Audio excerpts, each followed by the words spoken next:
En el corazón palpitante de Madrid, donde rascacielos de cristal y acero perforan el cielo como agujas de hielo, la vida se desarrolla en un ballet de contrastes brutales. La Torre Vargas, sede de una de las mayores empresas de tecnología de España, se erigía como un monumento al poder y a la ambición desmedida.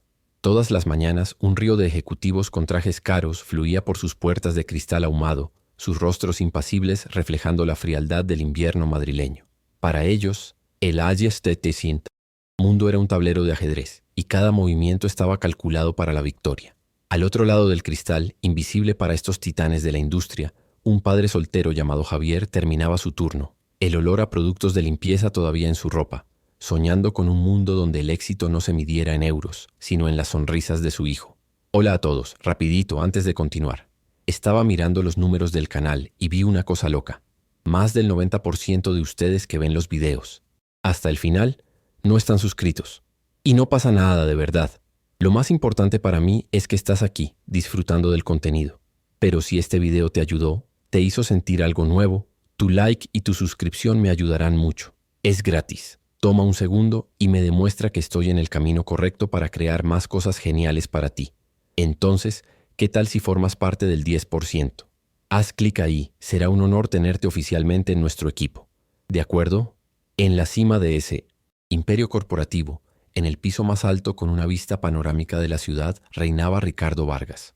A los 58 años era la personificación del éxito, un millonario hecho a sí mismo, un genio implacable que construyó su legado de la nada. Su apariencia era una fortaleza, trajes italianos a medida, cabello canoso peinado con precisión militar y un reloj de lujo que valía más que el apartamento de Javier. Sin embargo, detrás de la fachada de control y poder, sus ojos llevaban un desierto de soledad. Eran ojos que habían olvidado cómo sonreír, atormentados por una tragedia que ni todo el dinero del mundo podía revertir. Ricardo lo poseía todo, pero vivía en un vacío absoluto, un castillo de riqueza construido sobre las cenizas de una pérdida irreparable. Lejos del brillo del distrito financiero, en la periferia olvidada por las prisas de la ciudad, se encontraba el pequeño y humilde hogar de Javier y su hijo de 6 años, Mateo. El apartamento era modesto, con muebles gastados y paredes que necesitaban una nueva capa de pintura, pero era un santuario de amor incondicional. Javier, un viudo de 32 años, trabajaba como limpiador en el turno de noche en el mismo edificio donde Ricardo era el CEO. Cada noche pulía el suelo que otros pisarían sin pensar, movido por la fuerza de un propósito mayor: darle una vida digna a Mateo. Su rostro, marcado por el cansancio de largas jornadas, se transformaba por completo en presencia de su hijo. Sus ojos se iluminaban con un amor que era su verdadera riqueza. Mateo era un pequeño sol en medio de la monotonía gris de la vida de Javier. Con sus ojos azules brillantes, que guardaban toda la curiosidad del universo y una sonrisa que desarmaba cualquier dificultad, el niño era la prueba viviente de la esperanza. Incluso vistiendo un abrigo un poco demasiado grande, un regalo heredado, su alegría era contagiosa. No veía la pobreza a su alrededor. Veía un mundo de aventuras. Para él, el camino a la escuela de la mano de su padre era una expedición, y las historias que Javier le contaba sobre estrellas y héroes eran más valiosas que cualquier juguete caro.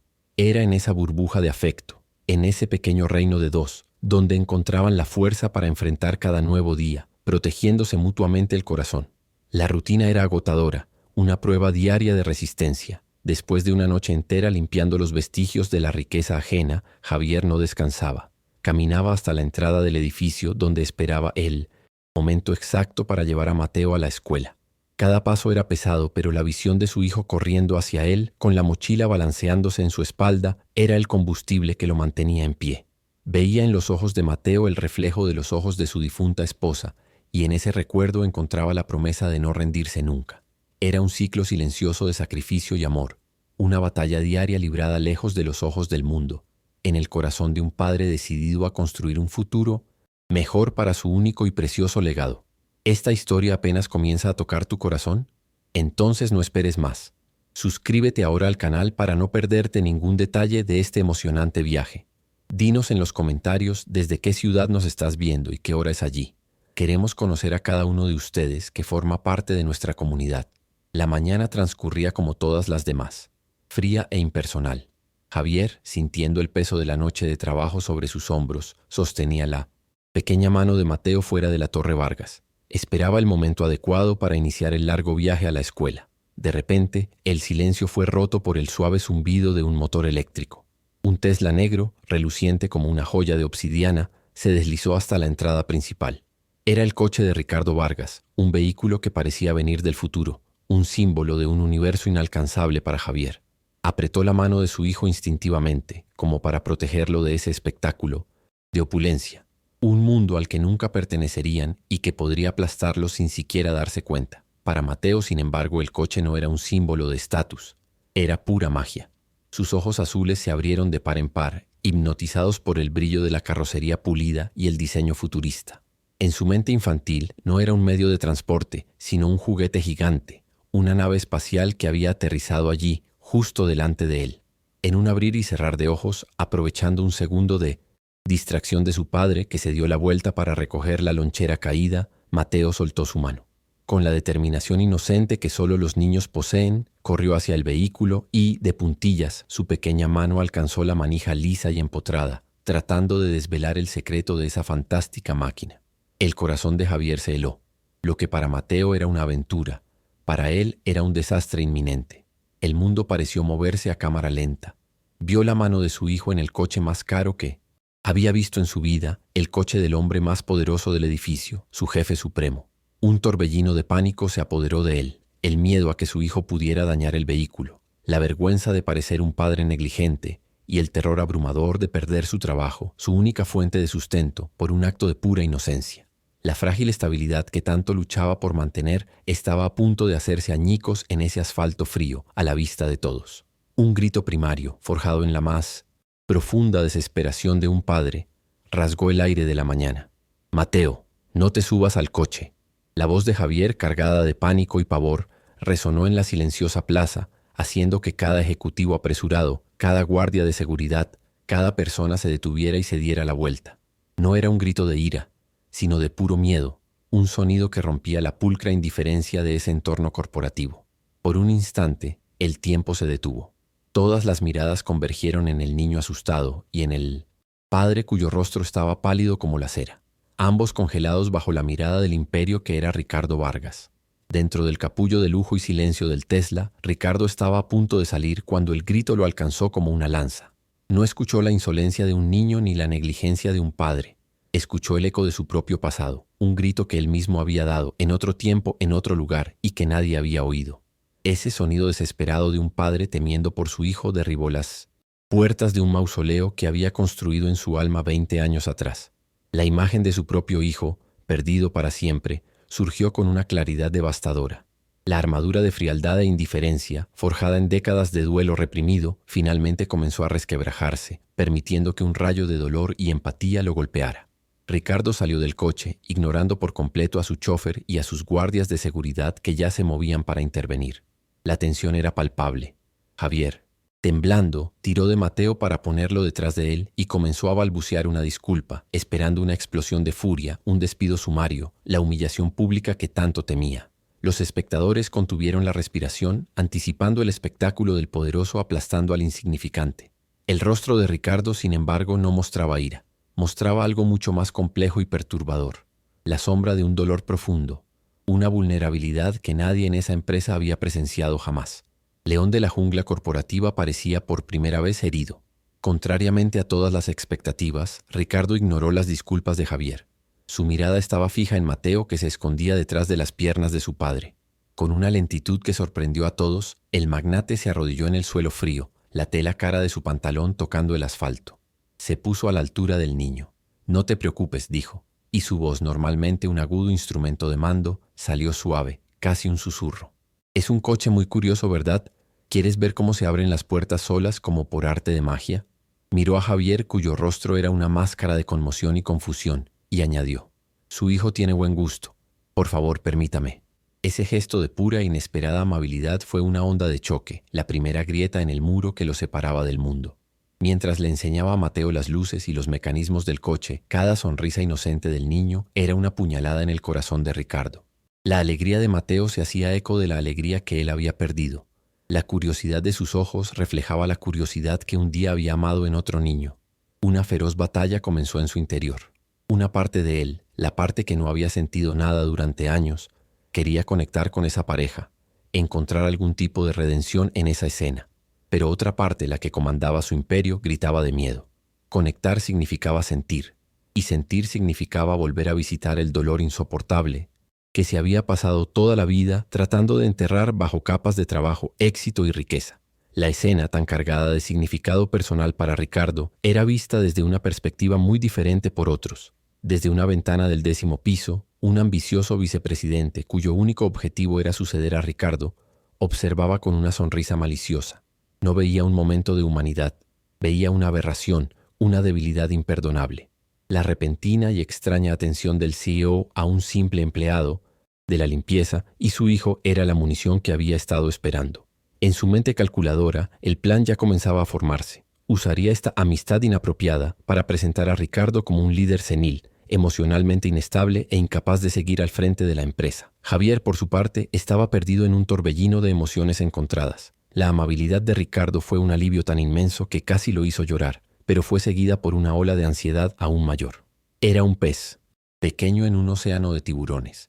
La atención del hombre más importante de la empresa lo convirtió en un objetivo. Ya podía sentir las miradas de desdén y los susurros de sus colegas en los pasillos. Lo que para Ricardo era un momento de despertar, para Javier era un foco de atención peligroso. Temía que esta conexión inesperada, esta ruptura de la jerarquía, pudiera, al final, costarle mucho más que la ira inicial que tanto había temido. La primera jugada de Ricardo fue tan calculada como cualquiera de sus estrategias de negocio, pero su motivación era completamente nueva. Convocó a Javier a su oficina en el último piso. Para Javier, el viaje en el ascensor privado fue como subir al cadalso. Entró en la vasta y minimalista habitación, sintiéndose como una mota de polvo en medio de ese lujo silencioso. El contraste era evidente. Sus zapatos gastados hundiéndose en la alfombra cara, sus manos de trabajador callosas puestas nerviosamente en su regazo, mientras Ricardo lo observaba desde el otro lado de una mesa de caoba que parecía tener kilómetros de largo. El aire estaba enrarecido y Javier contuvo la respiración esperando el veredicto sobre su destino. Sin embargo, la sentencia que llegó no fue de condena, sino de una redención desconcertante. Ricardo, con una formalidad que apenas ocultaba su torpeza para los asuntos personales, le ofreció a Javier un ascenso. Había creado un nuevo puesto, coordinador de logística y bienestar de los empleados. El trabajo tendría un salario 3 veces mayor y, lo que es más importante, sería en horario de oficina. Ricardo presentó la idea como una nueva iniciativa corporativa para valorar el capital humano, una estrategia para mejorar la productividad. Pero la forma en que miró a Javier al mencionar que tendría más tiempo para su hijo reveló la verdadera intención detrás de la fachada corporativa. La oferta, grandiosa y surrealista, golpeó a Javier como una ola. La desconfianza, un instinto de supervivencia agudizado por una vida de dificultades, se apoderó de él. ¿Por qué él? Un limpiador, sin cualificaciones para un puesto de oficina. ¿Era un gesto de caridad humillante? O peor aún, ¿estaba siendo utilizado como un peón en algún juego complejo y peligroso entre los poderosos? La propuesta era demasiado buena para ser verdad, y en su experiencia cosas como esas siempre venían con un precio oculto. Con voz temblorosa pero firme miró a los ojos del magnate y le hizo la pregunta que le quemaba en la mente. «Señor Vargas, ¿por qué yo?» Ricardo fue tomado por sorpresa por la pregunta directa. Por un momento, la máscara del CEO se deslizó, revelando un destello de vulnerabilidad. No podía compartir la cruda verdad, la historia de su hijo, el abismo de su dolor. En cambio, recurrió al lenguaje que dominaba, pero lo infundió con una nueva sinceridad. «La empresa está cambiando, Javier. Estamos aprendiendo a invertir en lo que realmente importa», dijo, desviando la mirada hacia la ciudad. Entonces, se volvió hacia Javier y sus ojos llevaban un peso innegable. «Y la dedicación de un padre a su hijo es el activo más valioso que cualquier empresa puede tener. Usted lo entiende mejor que nadie aquí». La sinceridad de esas palabras rompió la resistencia de Javier, que aceptó con un nudo en la garganta. La noticia del ascenso de Javier cayó como una bomba en los pasillos de la Torre Vargas. Lo que para Ricardo fue un acto de reparación personal, para la cultura depredadora de la empresa fue una señal de locura. Los susurros comenzaron de inmediato, venenosos y burlones. En las pausas para el café, la historia se contaba como un chiste. El conserje que encantó al jefe. El vicepresidente, un hombre astuto llamado Álvaro, vio su oportunidad de oro. No participaba en los chismes, los orquestaba. Con un aire de falsa preocupación, comenzó a cultivar la narrativa de que el gran Ricardo Vargas, el genio implacable, finalmente estaba perdiendo la cabeza, sus decisiones guiadas por un sentimentalismo senil. Mientras los chismes carcomían la reputación de Ricardo, Álvaro trabajaba en las sombras, construyendo su caso con la precisión de un asesino. No atacaría a Ricardo de frente, lo desangraría con datos y cifras. Encargó informes sobre el coste de la reestructuración de Javier, documentando cada céntimo como un despilfarro. Programó reuniones discretas con los miembros del consejo, sembrando semillas de duda, presentando las acciones de Ricardo no como un gesto de humanidad, sino como un riesgo financiero, una prueba de su creciente inestabilidad emocional. Cada paso estaba calculado para socavar la autoridad del CEO, pintándolo como un rey viejo y débil, aferrado a un capricho caro y peligroso.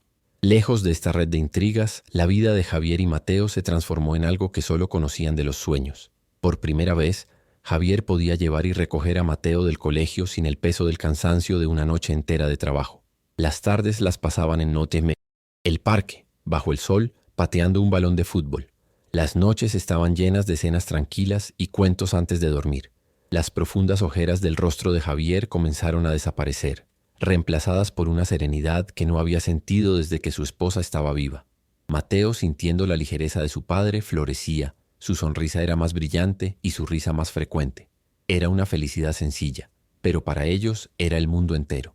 Ricardo, por su parte, observaba esta transformación a distancia con una mezcla de satisfacción y dolor. Empezó a crear pequeñas oportunidades de interacción, coincidencias cuidadosamente planeadas. Se encontraba con ellos en la cafetería de la empresa, donde le compraba un zumo a Mateo. Le preguntaba por el colegio, por sus dibujos, por sus sueños. Eran conversaciones cortas, a menudo torpes, ya que Ricardo estaba reaprendiendo el lenguaje de la conexión humana. Cada sonrisa que recibía de Mateo era a la vez un bálsamo y un doloroso recordatorio de lo que había perdido. Y cada uno de estos encuentros era debidamente anotado y fotografiado por los ojos vigilantes de los aliados de Álvaro. Entonces surgió un obstáculo, una nube oscura en el cielo azul de la nueva vida de Javier. Mateo empezó a tener una tos persistente y fiebres nocturnas. El médico del centro de salud local, sobrecargado de trabajo, restó importancia a los síntomas, recetando jarabes que no hacían efecto. La preocupación, una vieja conocida de Javier, volvió a instalarse en su corazón.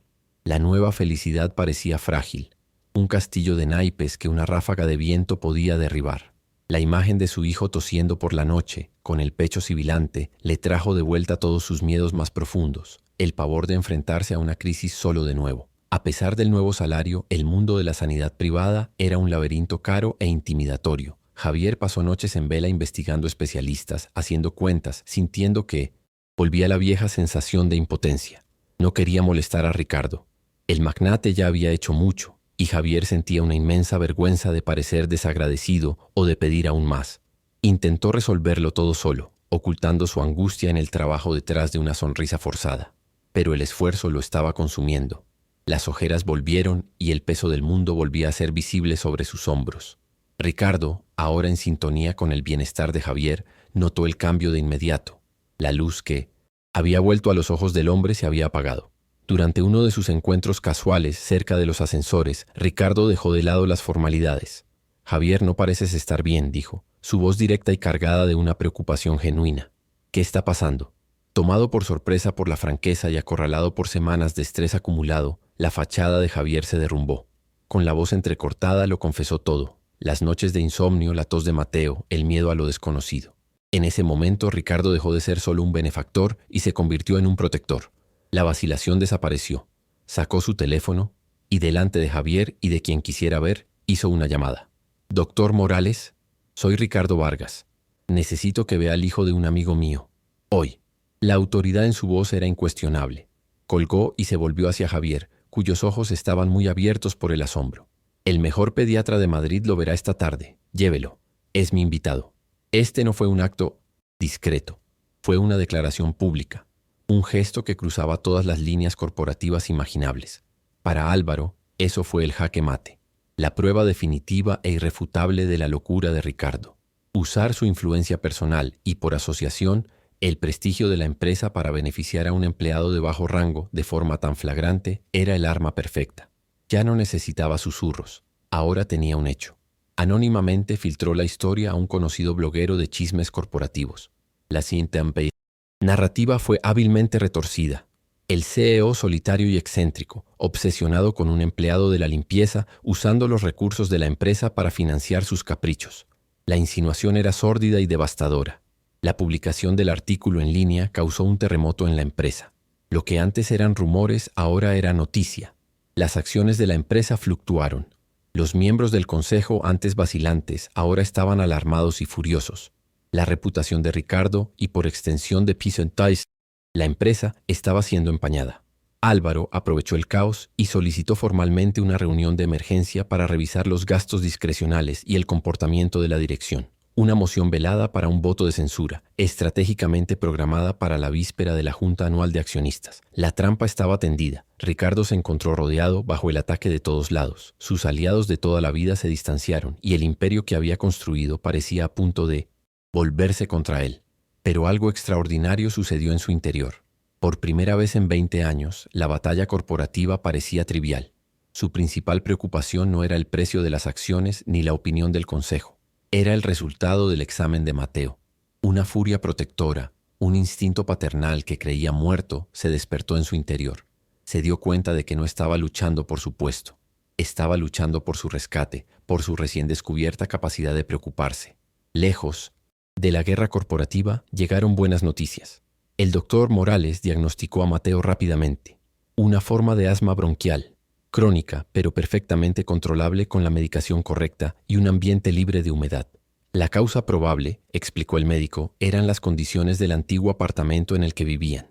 El alivio que inundó a Javier fue inmenso, pero la solución apuntaba a otro problema. Necesitaban mudarse, un coste que todavía estaba fuera de su alcance. La solución de Monecinta, un problema solo revelaba otro, más grande y más complejo. Con la claridad del diagnóstico en la mano, Ricardo actuó de nuevo. Esta vez yendo aún más lejos. La salud de Mateo estaba directamente relacionada con su vivienda. Sin pensárselo dos veces, dio instrucciones al Departamento de Recursos Humanos para que encontrara un apartamento en el programa de vivienda corporativa de la empresa para Javier, un beneficio normalmente reservado para ejecutivos extranjeros de alto nivel. Estaba reescribiendo las reglas en tiempo real, movido por una lógica del corazón, no del negocio. Y cada nueva regla que rompía añadía otro clavo al ataúd que Álvaro le estaba construyendo. Javier, al enterarse de la oferta del apartamento, se sintió invadido por una mezcla de gratitud y culpa abrumadoras. Veía cómo el cerco se cerraba en torno a Ricardo. La noticia en el blog, las miradas hostiles en los pasillos, la tensión palpable en la empresa. Sabía que él y Mateo eran la causa de todo ello. Sintiéndose una carga, fue a ver a Ricardo y con el corazón roto le ofreció lo único que podía. Su dimisión. Puedo volver a mi antiguo trabajo, a mi apartamento. Estaremos bien. Ya ha hecho demasiado. No puedo dejar que lo pierda todo por nosotros. Ricardo miró a Javier no viendo a un empleado sino a un compañero. Su respuesta fue inmediata y feroz. No, dijo, su voz baja pero resonando con un poder inquebrantable. Su dimisión sería la victoria de ellos. Significaría que la bondad es un error, que la humanidad es una debilidad en el mundo de los negocios. Y me niego a aceptar eso. Dio un paso adelante y por primera vez compartió una esquirla de su alma. No protegí a mi propio hijo, Javier. No cometeré el mismo error dos veces. En ese instante ya no eran jefe y empleado. Eran dos padres unidos por un propósito común. Se fijó la fecha de la Junta Anual de Accionistas. Sería el escenario del enfrentamiento final. Álvaro estaba listo. Tenía sus informes manipulados, sus gráficos alarmistas y el apoyo de un consejo asustado. Su presentación era una obra maestra de asesinato corporativo, diseñada para pintar a Ricardo como un loco sentimental que estaba llevando a la empresa a la ruina. Ricardo, por su parte, también se preparó, pero no recopiló datos de mercado ni proyecciones de beneficios. Se preparó para contar una historia. La historia de cómo un imperio de cristal y acero y el corazón helado de su rey fueron salvados por el grito desesperado de un padre y la curiosidad inocente de un niño. La batalla estaba a punto de comenzar. El día de la Junta Anual de Accionistas llegó, frío y gris como el presagio de una batalla. El auditorio principal de la Torre Vargas era un mar de trajes oscuros y rostros serios, un coliseo moderno donde se ganaban y perdían fortunas a base de gráficos circulares y proyecciones trimestrales. La tensión era una corriente eléctrica en el aire.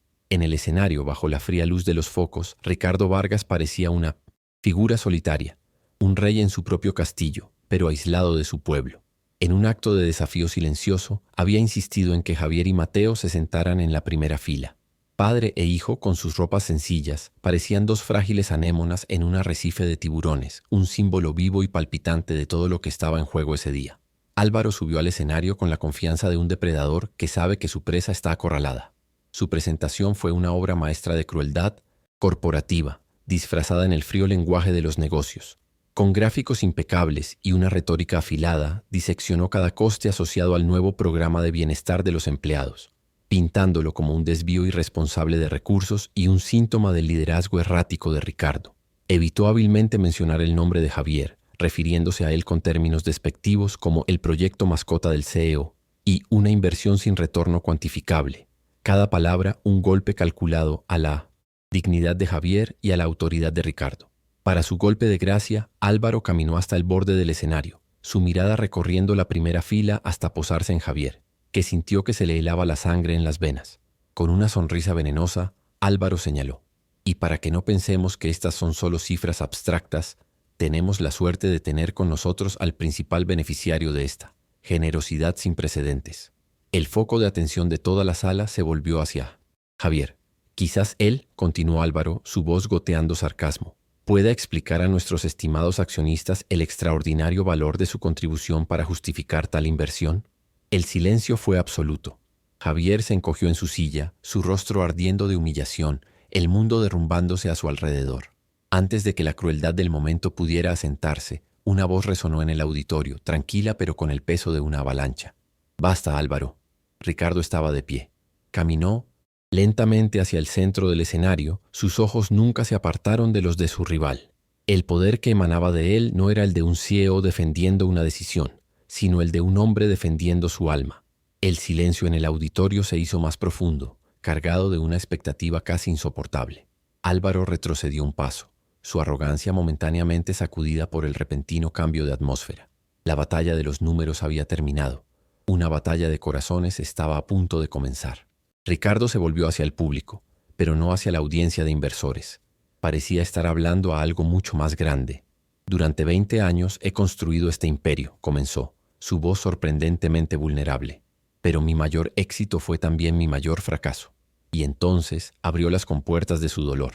Por primera vez contó la historia de su hijo, del accidente de coche, de la culpa que lo consumió, del coma emocional en el que se sumió, usando el trabajo y el dinero para anestesiar un corazón que había dejado de latir.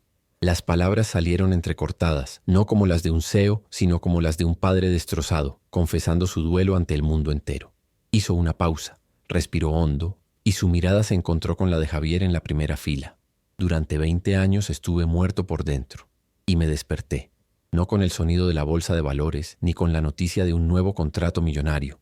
Me desperté una mañana fría, con el sonido del grito desesperado de un padre que tenía miedo de perder lo único que realmente importaba en el mundo». Toda la sala contuvo la respiración mientras él conectaba los puntos, no de un plan de negocios, sino de un plan de salvación. Ese grito no era por un coche, era por amor, y me recordó un sentimiento que había enterrado vivo hacía mucho tiempo. Su mirada recorrió entonces la sala, desafiando cada rostro escéptico, cada corazón endurecido por el afán de lucro. «Este hombre», dijo, su voz ahora resonando con una convicción inquebrantable, y extendió la mano en dirección a Javier. «Este hombre, con mucho menos de lo que cualquiera de nosotros tendrá jamás, posee lo único que realmente importa. No tiene acciones, ni bonos, ni propiedades. Tiene amor, tiene coraje. Me recordó lo que es ser humano, una lección que este imperio con toda su gloria me había hecho olvidar por completo». La acusación no era contra Álvaro, era contra el sistema que habían creado, un sistema que valoraba el beneficio por encima de las personas. Y entonces llegó el movimiento que nadie, ni siquiera sus consejeros más cercanos, podría haber previsto. «La verdadera medida de nuestro éxito no puede ser lo que acumulamos, sino lo que damos», declaró Ricardo. «Y es por eso que, con efecto inmediato, anuncio la creación de la Fundación Mateo Vargas». Un murmullo de asombro recorrió la sala. «Haré una aportación inicial de 50 millones de euros de mi patrimonio personal». La sala se quedó sin aliento. «Para crear una fundación que apoyará a familias monoparentales en situación de vulnerabilidad en toda España, para que ningún padre o madre tenga que elegir entre su trabajo y su hijo. El shock fue total, pero Ricardo aún no había terminado. Miró directamente a Álvaro, cuyo rostro estaba pálido, la máscara de confianza hecha añicos. Una fundación con una misión tan importante necesita un liderazgo con alma, no solo con habilidad para los negocios. Luego se volvió hacia Javier, que lo miraba con lágrimas, corriendo por su rostro. Y es por eso que invito a Javier a unirse a mí en el escenario como codirector de este proyecto. La invitación hecha públicamente no era solo una oferta de trabajo, era una coronación, la unción de un nuevo tipo de héroe en ese templo del capitalismo. Durante un largo segundo, un silencio absoluto y atónito se apoderó del auditorio. La mandíbula de Álvaro cayó literalmente. Los accionistas parpadearon, tratando de procesar la magnitud de lo que acababa de suceder. Entonces, desde algún lugar del fondo, una sola persona comenzó a aplaudir. No era el aplauso educado de una reunión corporativa. Era un aplauso sincero, emocional. Otro se unió. Luego 10 más, y en segundos toda la sala estaba de pie, estallando en una ovación atronadora que sacudió los cimientos del edificio. Eran aplausos no para un CEO, sino para un hombre. En medio del sonido, Ricardo puso una mano sobre el hombro de un tembloroso Javier en el escenario. El magnate y el limpiador, unidos, no por un contrato, sino por un legado de corazón. ¿Sientes la emoción de este giro? Si esta historia te está conmoviendo, deja tu like para mostrarnos tu apoyo y suscríbete al canal para no perderte el desenlace. Ahora continuemos con el video. En el caos que siguió a la ovación, el antiguo orden de la Torre Vargas se desmoronó para siempre. Álvaro, el arquitecto del intento de golpe, intentó una salida discreta, pero su rostro pálido y derrotado era un espectáculo en sí mismo. Nadie lo miró. Nadie le dirigió la palabra. Se volvió invisible. Un fantasma de una era de ambición fría que acababa de morir. En contraste, Ricardo fue rodeado no por aduladores que buscaban favores, sino por empleados de todos los rangos, desde ingenieros hasta personal de limpieza, todos con los ojos brillantes de admiración y respeto genuino. En ese auditorio, con ese único acto de vulnerabilidad y coraje, Ricardo no solo salvó su puesto, sino que transformó una empresa en una comunidad, demostrando que el verdadero liderazgo no proviene del poder, sino de la humanidad. Fiel a su palabra, Ricardo cumplió su promesa de una manera que superó todas las expectativas. El nombramiento de Javier no fue simbólico. Ricardo se convirtió en su mentor personal, pasando semanas enseñándole sobre gestión, finanzas y liderazgo, descubriendo en el proceso una pasión por la enseñanza que no sabía que poseía. Proporcionó un nuevo y hermoso apartamento para Javier y Mateo, cerca de una buena escuela y un parque, no como un regalo, sino oficialmente como el paquete de beneficios para un director de su nueva y prominente fundación. Ya no estaba dando limosnas, estaba invirtiendo en el futuro, tanto de su empresa como de su nueva familia. La relación entre ellos floreció, trascendiendo los límites de jefe y empleado. Ricardo, el hombre que cenaba solo en restaurantes de lujo, ahora pasaba los fines de semana en el césped, viendo los entrenamientos de fútbol de Mateo, su grito de ánimo siendo el más fuerte de todos. Ayudaba con los deberes, contaba historias sobre sus propias luchas y éxitos, y escuchaba atentamente las pequeñas aventuras del día a día de un niño de 6 años. Encontró en Javier no solo a un colega, sino a un amigo leal, y en Mateo la oportunidad de ser la figura paterna y abuelo que el destino le había robado.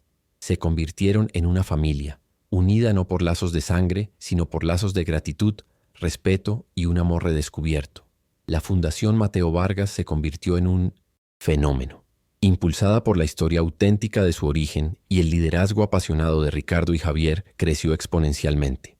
En pocos años, ayudó a cientos de familias monoparentales en toda España, ofreciendo no solo ayuda financiera, sino también apoyo legal, psicológico y de reinserción laboral. Su historia se volvió viral, una parábola moderna sobre el poder de la empatía en el mundo corporativo. Otras empresas, inspiradas por el efecto Vargas, comenzaron a implementar sus propios programas de bienestar. El legado de Ricardo fue reescrito.